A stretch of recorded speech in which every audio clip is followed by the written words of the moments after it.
Hi, my name is Daria, and I'm a colorist and a DaVinci Resolve Master Trainer. Today we're going to be looking at some more advanced concepts in DaVinci Resolve's color page. If you've not yet seen the first video in this series, I suggest you check it out so that you're more familiar with some of the core concepts of the color page before following along with this one. But if you feel you're ready, let's jump into it. I've already got my project set up, so this was also a DRA, and I have my timeline open. In this project, I would like to set up color management before I begin color grading. Color management is an internal process in DaVinci Resolve that remaps the starting point of all your clips to a single working color space. So for example, right now you can see I have a series of clips on my timeline, all with different sources and different codecs. Based on these codec names, I can see that some of the clips have come directly from one of our Blackmagic cameras. So these are in the Blackmagic RAW standard, whereas some of the other clips have been transcoded. So we have Apple ProRes and DNxHR, which are some common intermediary codec standards. This means that the way that the color information in these clips is encoded is slightly different. So with color management, we can remap all of these into a single working standard that will allow the color tools in the color page to operate consistently and smoothly, producing nice, beautiful results. Another reason why we use color management is so that we can control our deliverable outputs. So there's a lot of different standards that we deliver to. For example, cinema projection, television broadcast, online streaming services, and of course the internet. All of these use different transmission technologies or different display standards, and for that reason we have different color standards to deliver to.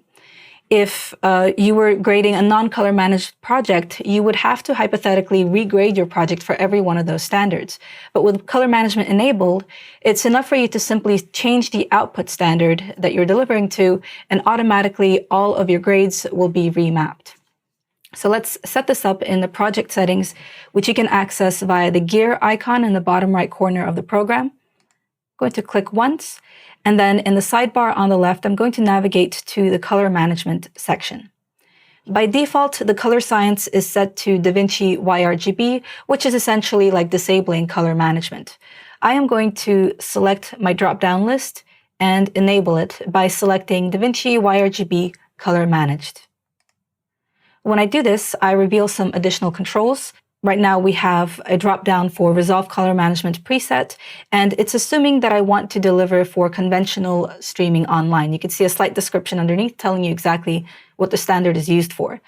If I click on this drop-down, I can see that there's a lot of other standards represented. As I mentioned, things like broadcast and cinema are all covered, as well as SDR and HDR deliverables. I am going to choose a standard that's going to allow me to future-proof my project. Future-proofing means that if something comes up down the line and I need to deliver to a new standard that I hadn't considered, or one that might potentially not even exist yet, I can still do so with this project. The standard is called DaVinci Wide Gamut, and it far exceeds any of the standards currently represented in this list. So I'll pick DaVinci Wide Gamut. And then underneath that, I am being prompted for an output color space. And as you're color grading, this should represent the monitor that you're using for the color grade. In my case, I'm on a color grading monitor set to the Rec. 709 Gamma 2.4 standard.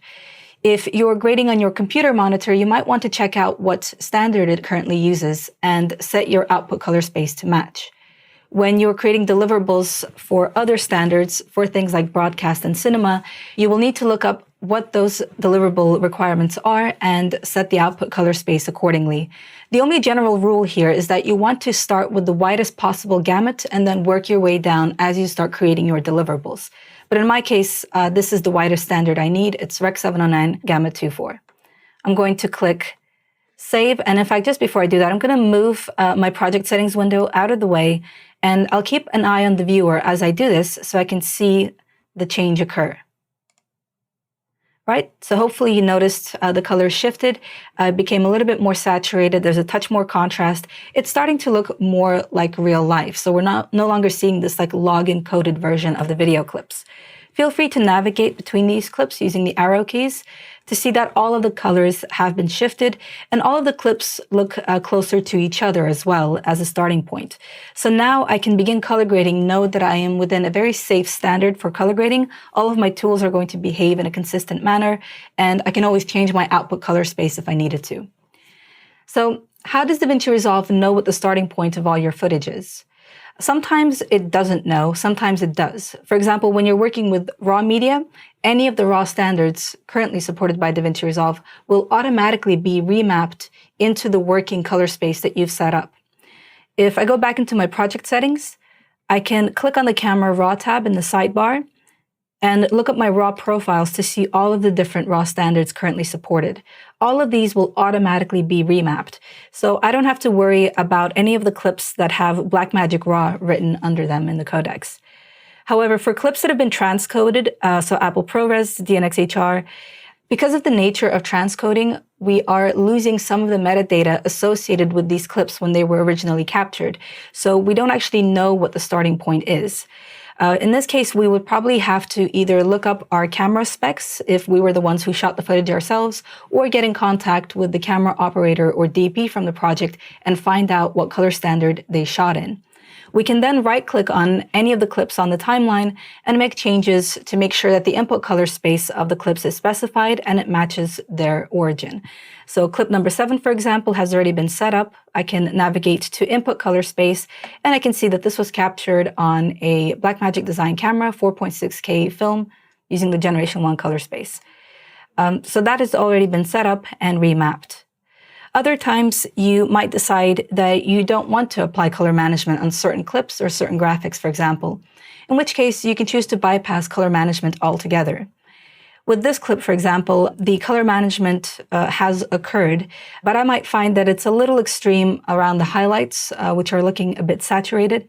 I can right-click on clip number 10 and select Bypass Color Management.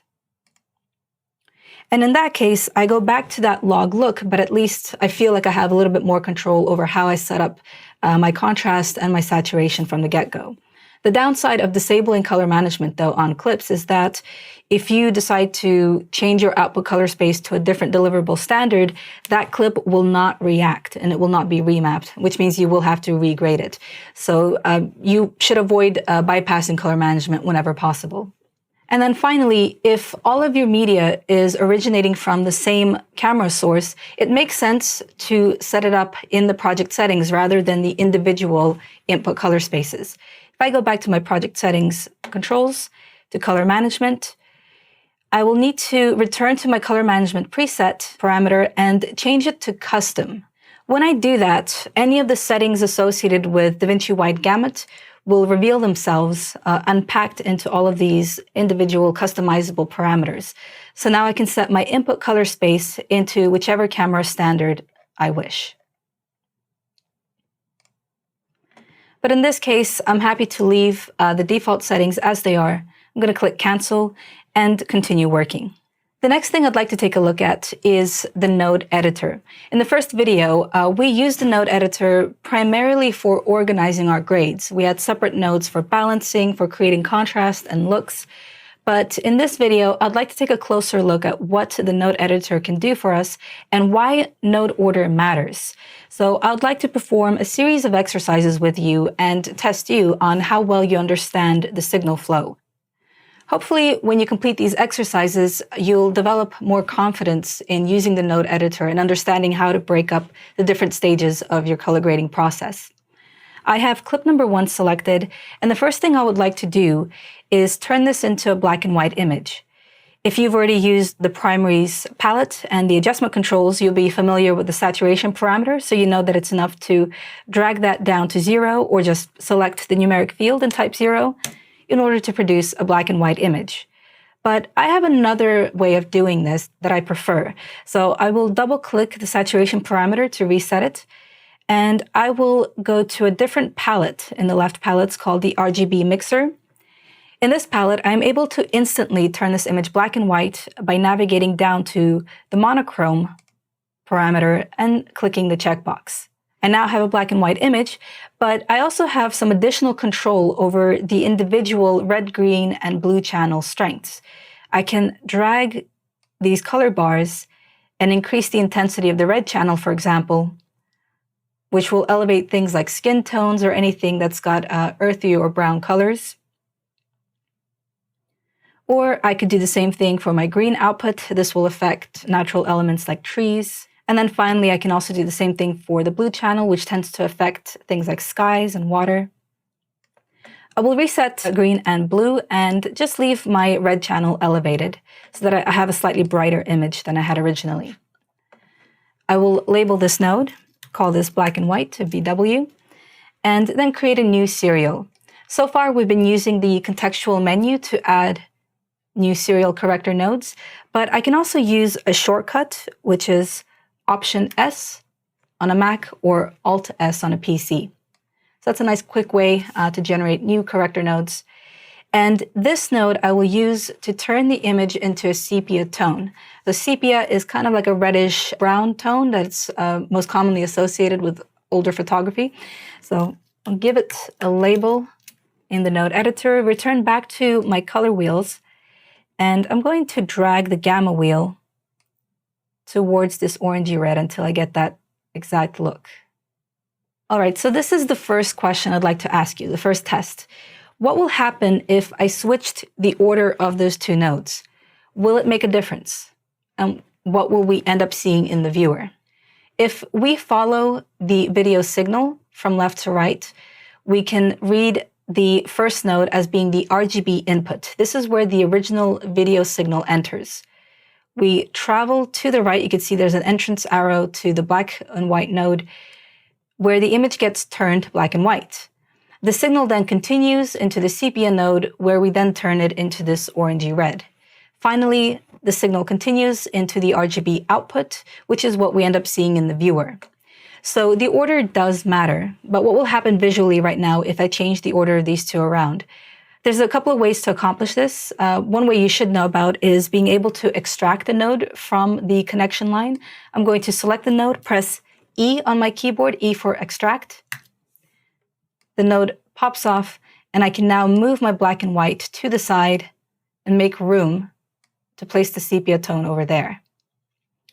When I drop it off, I will see the result in the viewer, and if anyone was thinking to themselves, the image will definitely be black and white because that's the very last action that we perform, then you were right. But does that mean that the sepia node didn't matter at all since it's essentially being overwritten by the black and white? Well, no, not necessarily. Remember, we were using the sepia node in order to increase the amount of warmth in the image. And when we were working in the RGB mixer, we specifically increased the red channel strength. That makes this node particularly sensitive to reds. If I disable the sepia node right now by clicking on its number, this will have an impact on the way that the black and white image looks. And in fact, if I go back to sepia, back to that gamma wheel and start to move it around, I will continue to have an impact on the black and white node. So hopefully this small exercise demonstrated that node order absolutely does matter, and nodes always impact one another even if it's not immediately obvious. I'm going to reset my node editor by right-clicking in an empty area of the node graph and choosing Reset All Grades and Nodes. So let's take a closer look at a single corrector node's anatomy. You'll see that there are two inputs and two outputs. At the top, the green input and output carry the video's RGB data. So that is the actual pixel information, red, green, and blue pixel values. Underneath that, you have the blue or key input and output. This will carry all of your key or matte data. So for example, if you're using power windows or qualifiers or even external mattes, you can reuse this data using these blue input and output signals. For the next exercise, I'd like to take a look at destructive workflows. So the very first thing I'm going to do on this clip is to completely crush the shadows to imitate, setting up a very harsh contrast at the beginning of your workflow. I will, first of all, label this node. I'll call it lift because I will be adjusting the lift master wheel.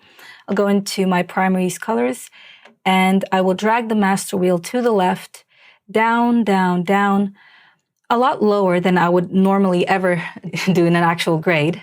There we go. So it's nice and crushed. You can see a lot of the data in the image has disappeared. We can virtually just only see the sky and this outline of our model's face. Everything else, if I disable this node, you can see has disappeared. If you look in the scopes, you will also witness the waveform also being crushed towards the very bottom here against the black point. All right, so all of that is gone. I am going to create another corrector node, Option S or Alt S. And then I would like to approach you with the second question. Can we restore this video signal? All of that data that we just crushed in the shadows. And to add a layer of difficulty, I would like to ask if we can restore it using another tool other than the lift master wheel. So for example, the curves. I will name my node accordingly while you think it over, and then we'll take a look. I'm going to drag my mouse over to the curves here, create a new point, drag upwards.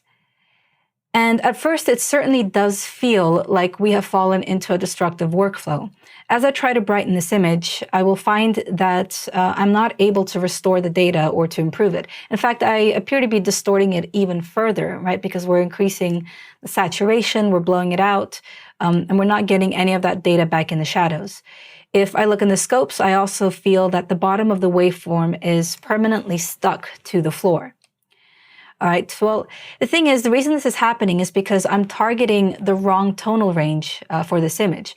Because when we crushed it using the lift primarily goes after the black point of the image and then linearly tapers off and affects the rest of the waveform. What we're targeting by dragging the middle of our curve is more in the gamma range.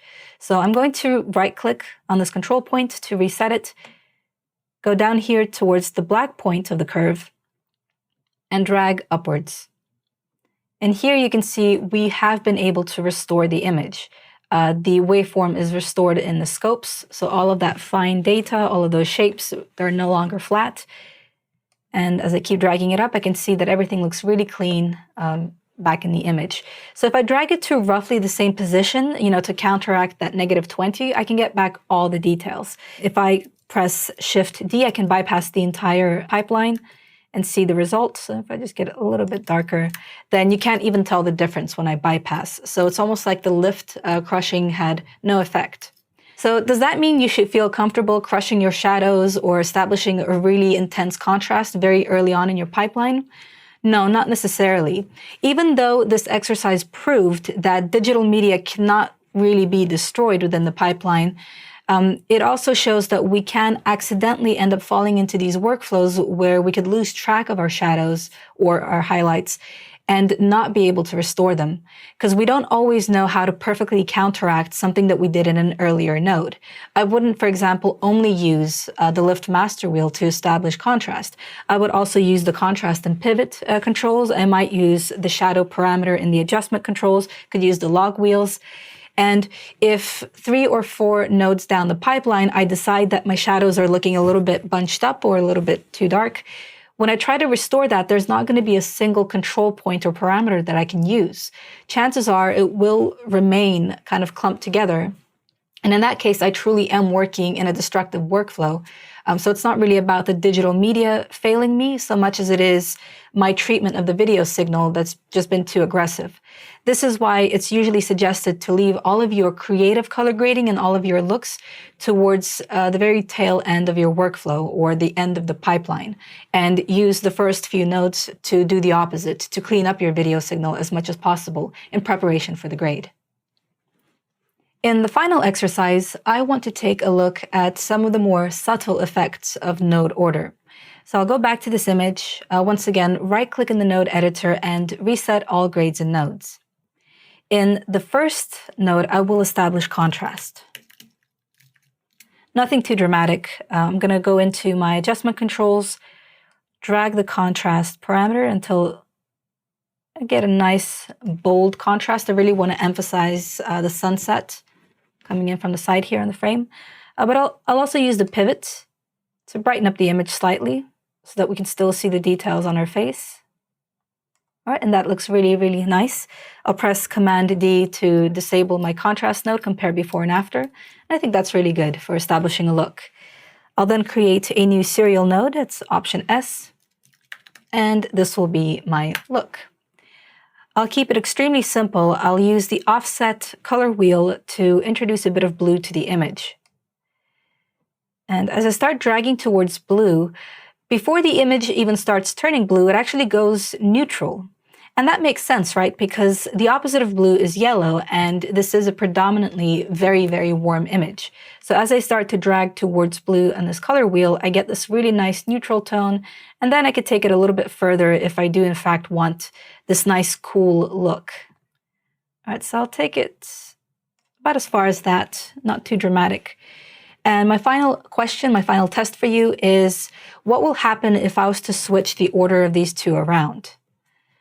Will it be better? Will it be worse? Will it make a difference?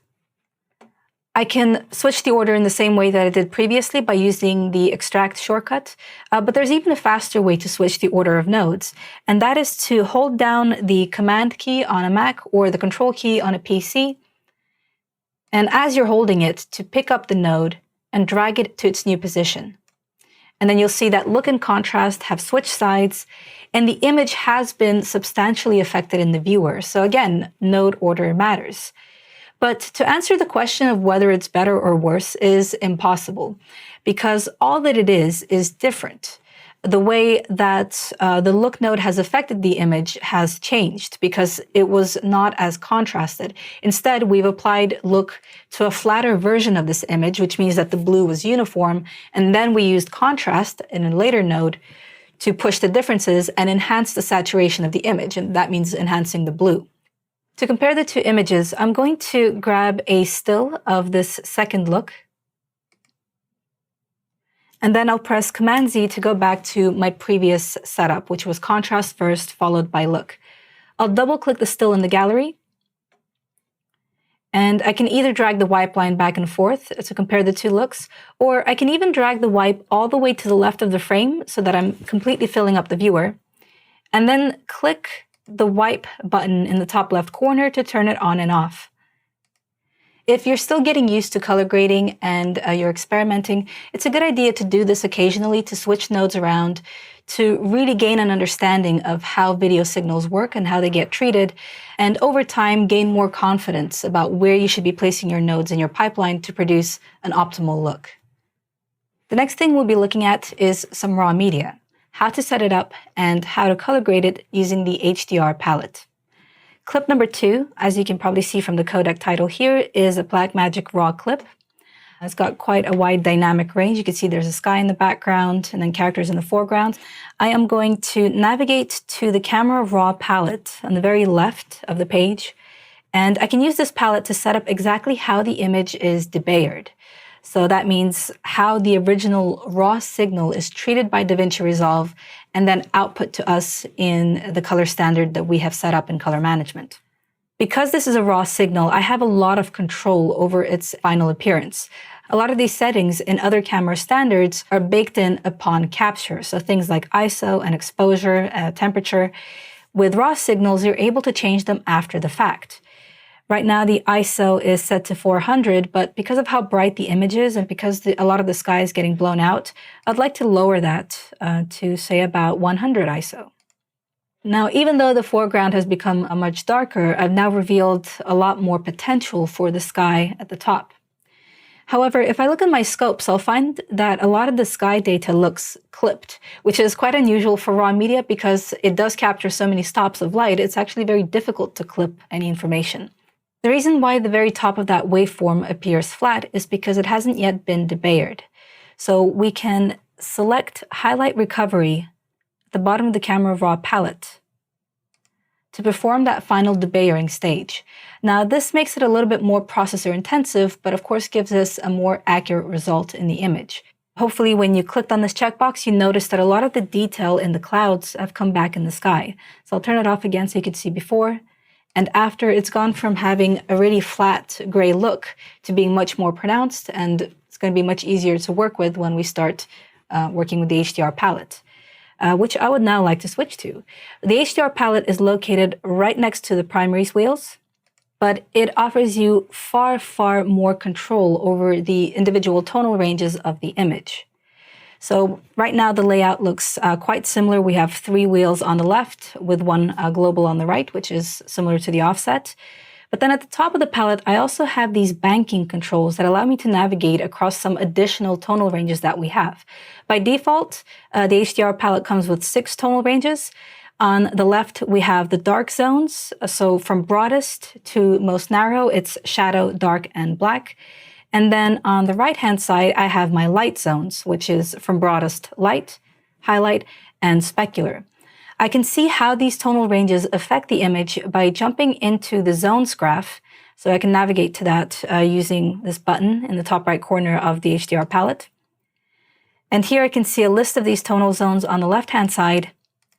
And when I select a zone, I can see the direction that it travels in. So this is the section of the image that it affects. In this case, it's affecting the midtones to lower midtones to shadows, followed by the dark, which has a narrower range, followed by black, which is essentially going after the super blacks of the image.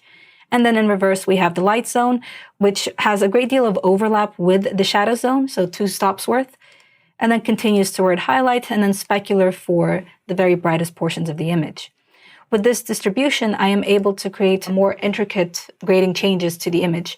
I could target the shadows separately from the midtones, unlike the primaries color wheels in which I have a great deal of overlap all across the board. By the way, the HDR palette is not limited to just raw media. You can select any standard dynamic range clip and it will automatically map its operation to that tonal range. So we'll continue to behave consistently and produce perceptually uniform results. But in the case of this clip, let's start creating a grade.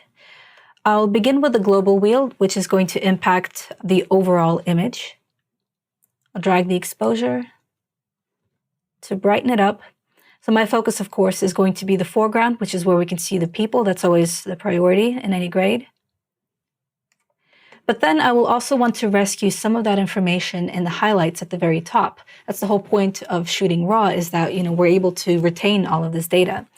But right now, I don't really have a lot of room in which to expand this information.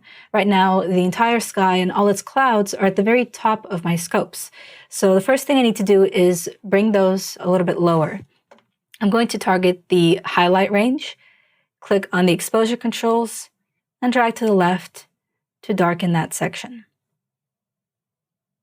Okay, so now that I've given myself a little bit more room in the scopes, I can go for the more narrow specular range to drag the very tops of the waveform upwards, thereby creating contrast in the clouds and enhancing the details.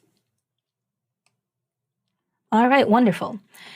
And because both the highlight and the specular ranges overlap the broader light zone, which is on the left-hand side, I can continue to determine how bright or dark I want the sky to be by adjusting the exposure of the light range while still maintaining the detail that I've just recovered in the clouds. And then I can also choose to, for example, drag the control point of the light zone to introduce a bit of color into that range. So I'm going to pick it up and drag it slightly towards blue to cool the sky down and give it more of a daytime look. All right, so with the global controls set up with my highlights recovered, I can now navigate or bank to my dark zone and do the same thing for the shadows. I would just like to brighten up the foreground elements a little bit. So I'll go for the broadest shadow zone, increase the exposure. I would also like to make it a little bit more saturated, so really reveal the colors in the greenery around our characters and on their clothes. I'm going to click and drag the saturation parameter. And now I can use the dark and black zones to create a bit of contrast by darkening the lower midtones and shadows in this image. So I'll change the exposure, a little bit drag it to the left.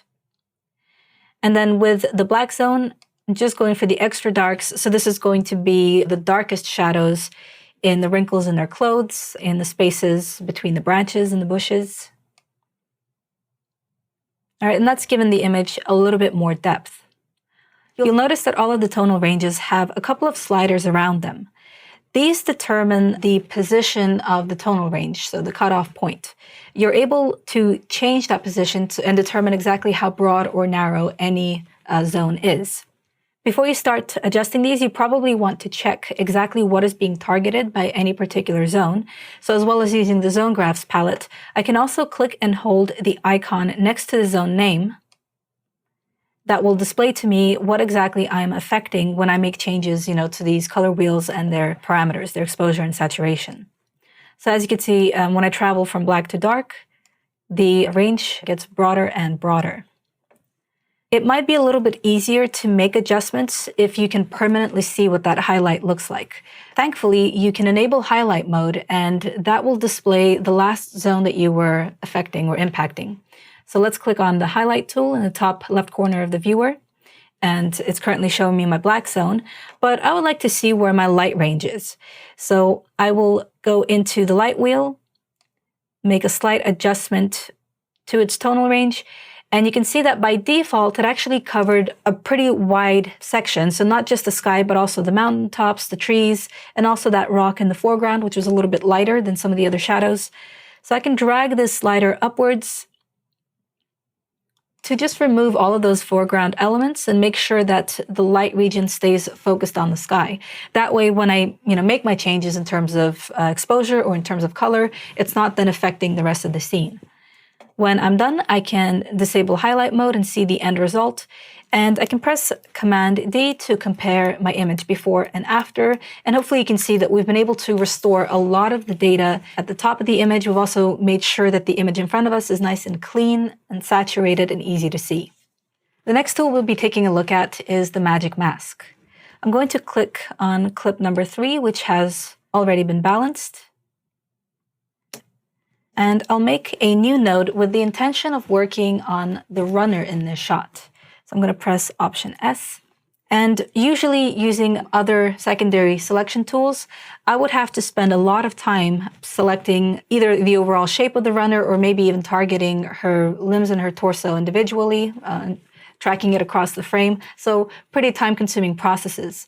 But instead, I can also use the Magic Mask. This is a tool that's designed to recognize people or features in a shot and automatically track them for you in order to perform color grading or any kind of effects that you want to apply.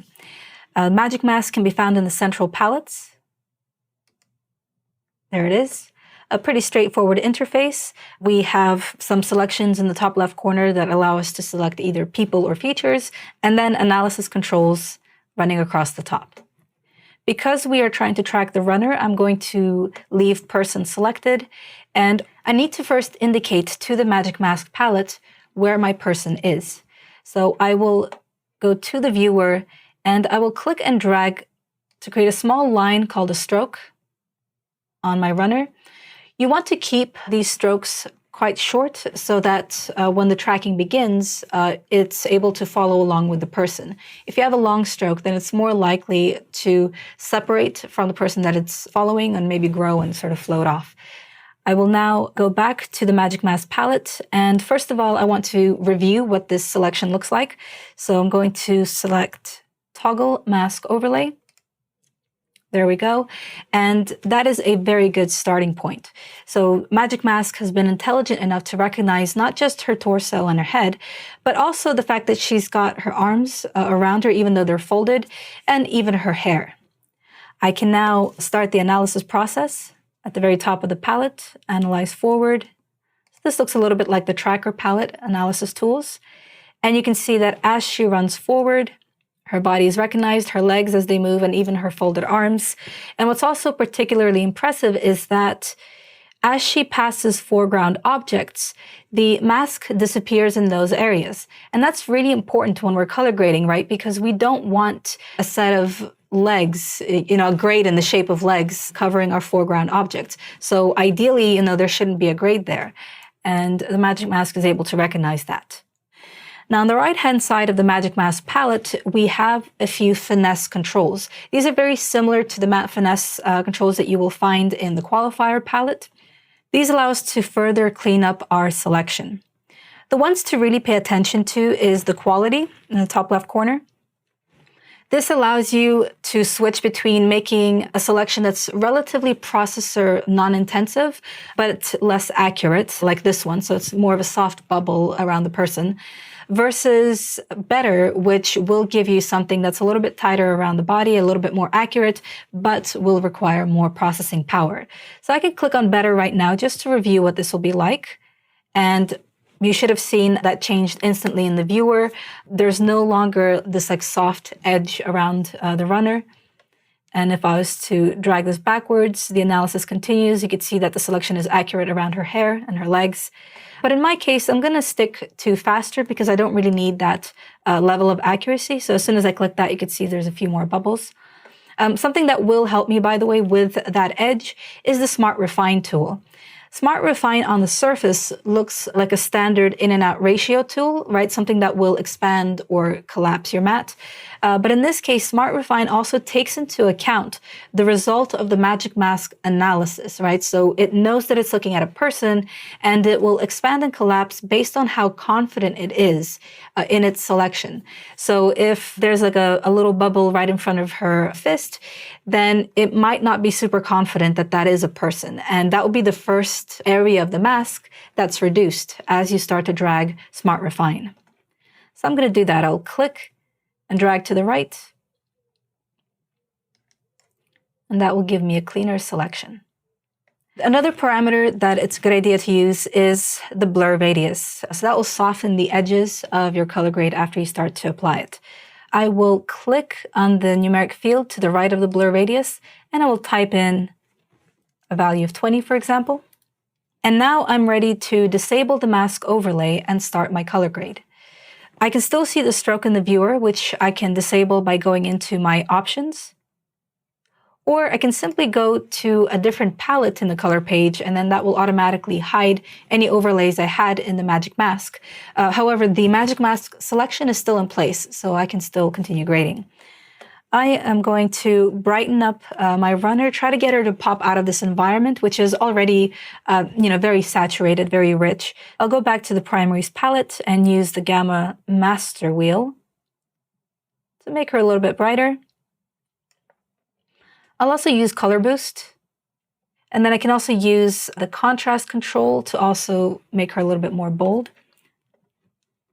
So when I press Command D to disable the node, you can see that it's a subtle change, but she is looking a little bit more pronounced, a little bit more golden in this environment.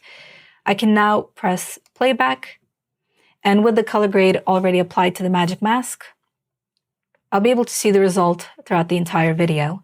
If I pause at any point, I can continue to press Command D to compare before and after. Right, and you can see that it's a nice, quick way to enhance a person in a shot. Or I can do the inverse. Let me reset my primaries palette and go back to the magic mask so that instead of affecting our runner, I am actually inverting the mask using the toggle switch next to the mask overlay. I am instead affecting the environment around her. I will hide the mask overlay, return to my controls, and do something as simple as setting my saturation parameter to 0. Now I have a runner who's in full color running in a black and white world. I can play this back. And that took me just a couple of minutes to set up. Again, trying to do this manually using Windows or external mats could take substantially more time, not just minutes, but even hours. So the magic mask is really quite wonderful for these types of color grade setups. Another thing that we can use the magic mask for is also tracking individual features. In this next clip, I have a character entering a dark environment. And with uncontrolled lighting, sometimes you'll have situations where your subjects are a little underlit. So I would like to use the magic mask to isolate his face and brighten that up. I am going to jump to the very beginning of this clip, open up magic mask, and this time instead of using person, I'll select features, and I will find a drop-down menu on the left-hand side that allows me to select particular features. I'm going to begin with face. I'll navigate to the viewer, and once again, I'll make a small stroke to indicate where the face is. I can enable the mask overlay in the palette to see my initial result. You'll notice that the neck is not included in the selection, so usually the face is qualified as anything that goes up to the chin. To select someone's neck as well, I will need to go to my drop-down menu and choose Torso Exposed Skin. and then make a second selection on his neck. All right, and now I have a full selection of his skin tones, and I'm able to perform a track.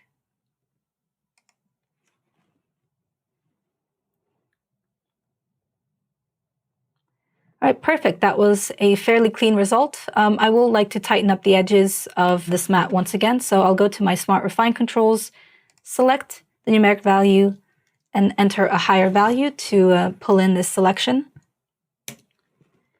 And once again, I'm going to blur the radius to make sure that my grade does not appear too sharp around his face. And now I can jump back to my primary grading controls and ever so slightly brighten his face in this environment. And maybe also push up the colors just a touch, the color boost, so that it's not looking too flat. Now when I press Command D, I can compare my before and after. I always use the disable function to see if I've gone beyond realism, if it's starting to look too artificial. But in this case, whether it's off or whether it's on, it still looks pretty natural to me. And now I can play back this clip to check how it looks throughout.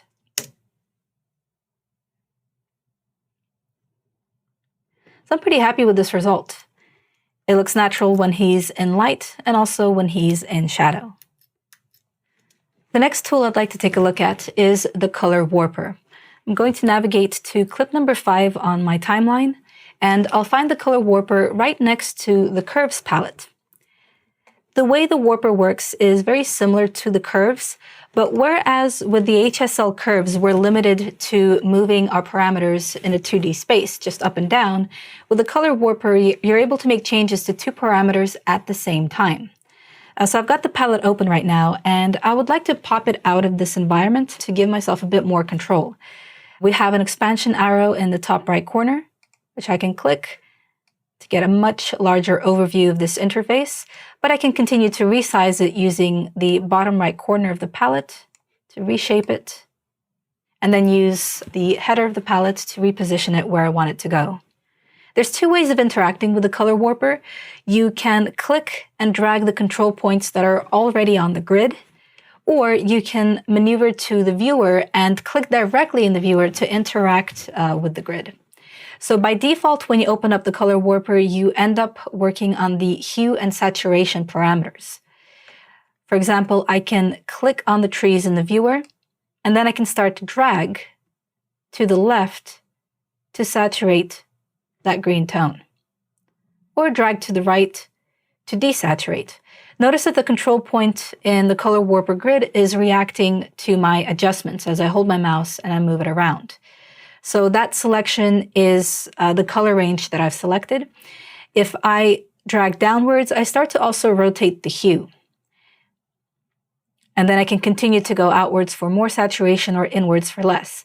And that's really the power of the warper. Whereas with the HSL curves, I would have to jump between 2 very different, distinct curves to accomplish this look. With a color warper, I can essentially just go by feel and also go by what I'm seeing in the viewer and drop off my control point when I feel I'm ready to. In this case, maybe we're going a little bit more abstract. So instead of emphasizing the greenness of this environment, I'm instead going to try to make it look quite dry, but also quite vibrant. So I will move towards an orange tone and then drag it slightly upwards, and then release my mouse to drop off the control point. When I continue to move over the viewer, you might notice that there's a lot of activity happening in the color warper. So first of all, you see this red cross jumping around, which is representing the color values that I'm currently hovering over with my mouse. So it's telling me exactly what shade of blue or green I'm currently over. But then there's also this yellow box that jumps around to indicate the closest control point to the area that I am hovering over. And that's letting me know which control point I'll be dragging if I start to click and drag in the viewer.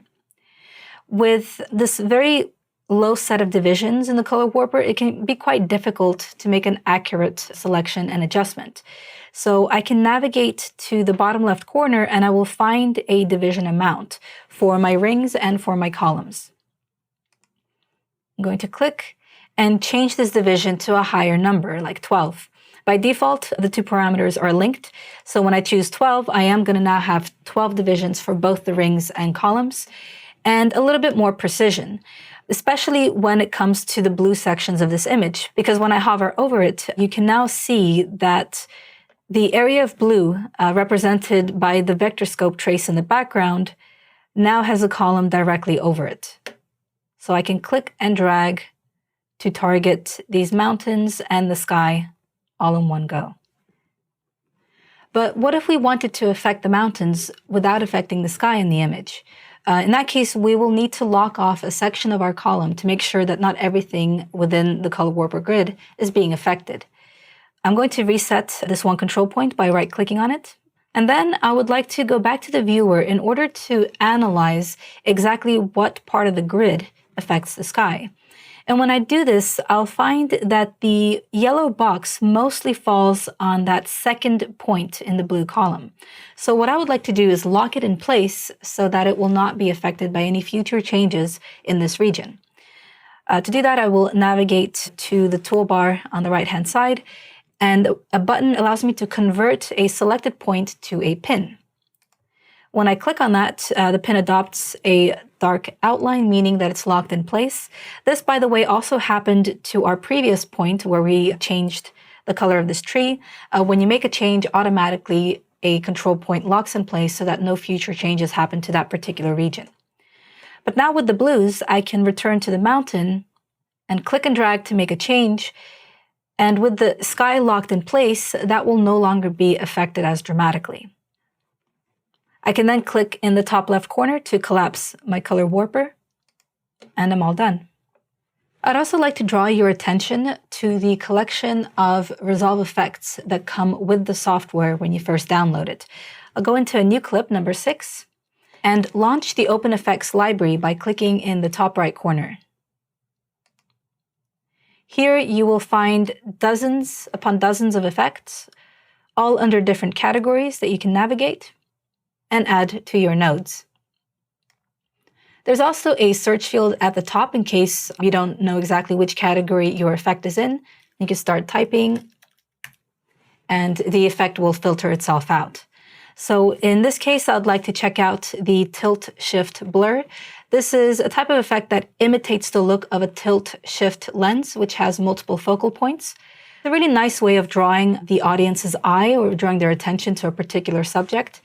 In this case, I'm going to pick up the effect, drag and drop it over the node in the editor, and you'll see how the top and bottom of the image have gone out of focus, seemingly. So it's a type of blur.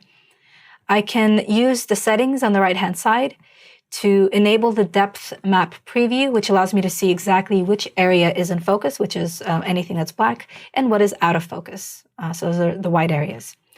I am going to change my focus sweep so that it's a little bit higher. I want to make sure that our character who's walking into the building is fully in focus, but then also change the in focus range and make sure it is definitely focusing on him. And then finally, I can use the near blur and far blur controls to indicate exactly how blurry I want the bottom of the frame to be and the top. So I'm just going to add a little bit of blur. I want to keep it semi-realistic, but I do want it to feel almost dreamy, you know, like we're being drawn to the center of the frame. Very good. And I can press Command F to full screen the image and play back the clip.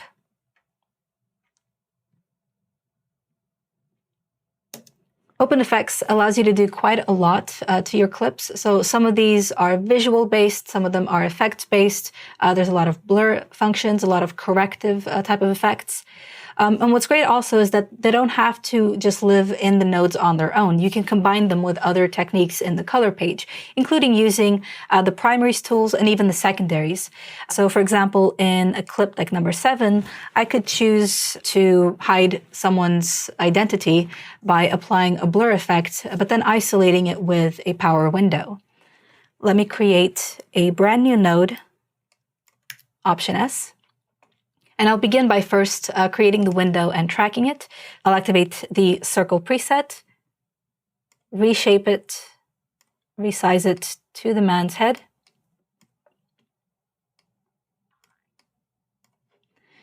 Then move to the tracker palette and analyze forward. There we go. Also going to expand the size of my viewer so we can see this a little bit better. So you can see that the window track was successful. It was very, very quick. And now I can go back to my Open Effects palette and I can choose something like the mosaic blur, drag and drop it onto my node, and it's already isolated by that power window, which is already tracked. So I can play it back and the mosaic blur follows with my subject's head. One of the last things I'd like to touch upon is how to save your grades for future use and also how to share your grades with collaborators. We've created a look on clip number 1, and I would like to transfer it to a different clip on the timeline. So you can see that clip number 8 has a very similar feel. It's the same environment, it's the same subject, so it should be a pretty straightforward process. Let's see. I'll select clip number 1. I will right-click to grab a still, and I can click under it to give it a name so I can keep track of what this still contains. I'm then going to click on clip number 8, and I'll also collapse my Open Effects panel to give myself a bit more room in the node editor. To apply a still or grade, it's enough to right-click on the still and choose Apply Grade. You can also middle-click a still to apply a grade. So if you have a mouse with a scroll wheel, it's the fastest way to do it. However, when I applied this grade, I'll notice that the color doesn't quite match. So if you look at clip number 1, the blue is quite soft, it's quite subtle, there's not a lot of saturation in this image. Whereas in clip number 8, everything seems a lot more pronounced. The contrast is more intense, the colors are a bit brighter. So it feels like we weren't really able to successfully reuse this grade. But if you watch the first video in this series, you'll know how important it is to match clips before you start to share grades across them. And before I applied this look, I already had a match node in place. I'm going to return to clip number 8, and I'll press Command Z to take a couple of steps back and find my original match node. If I disable this node, I can see that my image was a little bit darker to begin with, a bit more low contrast, and it's been graded to match the starting point of clip number 1 on the timeline. So what we want to do is add the blue look after this node and not to replace it. To do that, I have to, once again, right-click my still, but instead of Apply Grade, I'm going to choose Append Node Graph. So this will append the entire grade or the entire node structure that was saved in that still. This is still not a perfect match, but I can see now that I have my contrast that's been separately added after the match with then the look node following. I don't need the contrast because that was generated for clip number 1, right? It's specific to this environment and to this look. So I will select it and press backspace on my keyboard to delete it. Now I have a match node that was designed to imitate the look of clip number 1, followed by that very distinct blue look that we created. And now when I compare these two clips, you can see that they're much, much closer in appearance. So now the blue look is once again quite soft, and we also have lower saturation in both cases. Also, the tone of our subject's face, her skin tone, is looking very similar in the shadows. We are, of course, seeing a slightly different side of her, so there's more of a highlight. But that all seems to match up quite well in terms of color. So as you can see, copying grades between clips is pretty straightforward. You just have to make sure that you're not overriding your match nodes or any steps that you took to make sure that the starting point of your clips are the same. And in this case, it was important not to just apply the whole grade, but rather to append it in order to preserve what you already had. Something else that's important to know what to do in DaVinci Resolve is being able to export and import grades in case you're working with collaborators. I'll start by exporting a grade that we created on clip number 2. This was our HDR look. I have to begin by creating a still first. So right-click in the viewer, grab still, and then I need to right-click the still in the gallery and choose export. I will place this on the desktop and I'll give it a name like HDR Mountain. Then I'll click export. And then I'll see what it looks like on the desktop. All right, so I've opened up my Finder window, and I can see that the HDR mountain grade has actually been saved as two separate files, a .dpx and .drx. You need both of these in order to share your grade with someone else. The DPX represents the visual components, so the still frame that you've grabbed that we see in the viewer, whereas the .drx represents the node pipeline in the node editor, right? So it's the metadata of the color grade. So of course you need that in order to share the grade, but the DRX doesn't really travel on its own. It will always piggyback on the DPX, so you have to send them both. But how would one import this set of files? I've already generated a still that I've shared in the DRA that you would have downloaded for this project. So if you go back to DaVinci Resolve and right-click in the gallery, you can choose Import. And then navigate to the part2.dra folder that you would have used to restore this project. You will find that within this DRA is a stills folder, and within that is a grade called Drama Sky, which is also broken up into DPX and DRX. Now, depending on your operating system, depending on how your Finder or Explorer window is set up, you might not even see the DRX file, or it might be grayed out. And that's perfectly fine because you don't really need to interact with it. It's enough to just select the DPX file and click Import. And as I've mentioned, the DRX really does piggyback off that DPX. It will come with it. I now see a still in my gallery, and this is pertaining to clip number 9. Hopefully you can recognize that. So if you select clip number 9, you can right-click the still, apply grade, and now we've carried across that entire grade. So this was made up of a balance, a contrast, and even two secondary grades for the sky and the ground. Thank you so much for joining us for this overview of DaVinci Resolve's color page. If you have any remaining questions or if you'd like some advice, please do join us on the Blackmagic Design Forum. And also, if you'd like to check out some of the other training materials in our series on DaVinci Resolve, please go to our training page where you can download our books and take a certification exam.